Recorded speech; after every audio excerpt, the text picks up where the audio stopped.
デバイスの修理が必要ですか？無料診断を提供しています。ご自宅まで集荷、配達いたします。電話や移動は不要です。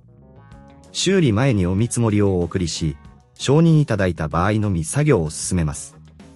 簡単、透明、そしてプロフェッショナル。リンクは説明欄にあります。この動画では、Dyson HS01 のモーターを交換する方法を詳しく解説します。まず、必要な工具を準備します。必要なものは、プラスドライバー、トルクスドライバー、ピンセット、そして清掃用の布です。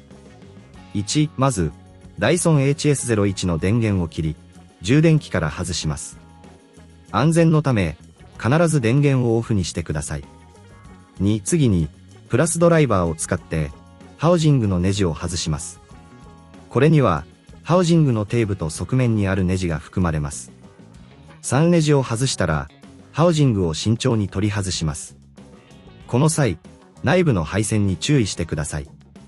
配線を切ったり、傷つけたりしないようにしましょう。4、ハウジングを外した後、モーターが見えます。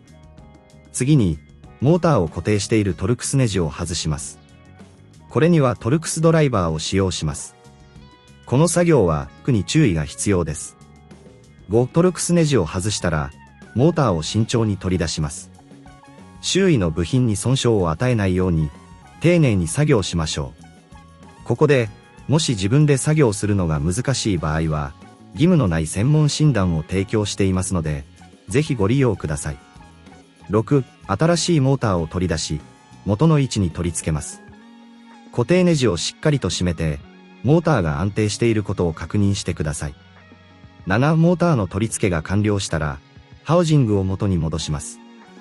ネジをしっかりと締め、ハウジングが正しく固定されていることを確認します。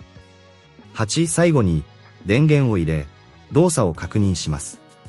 正常に動作することを確認できれば、作業は成功です。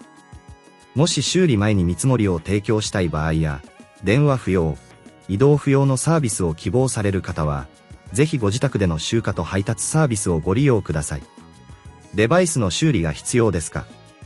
無料診断を提供しています。ご自宅まで集荷、配達いたします。電話や移動は不要です。修理前にお見積もりをお送りし、承認いただいた場合のみ作業を進めます。簡単、透明、そしてプロフェッショナル。リンクは説明欄にあります。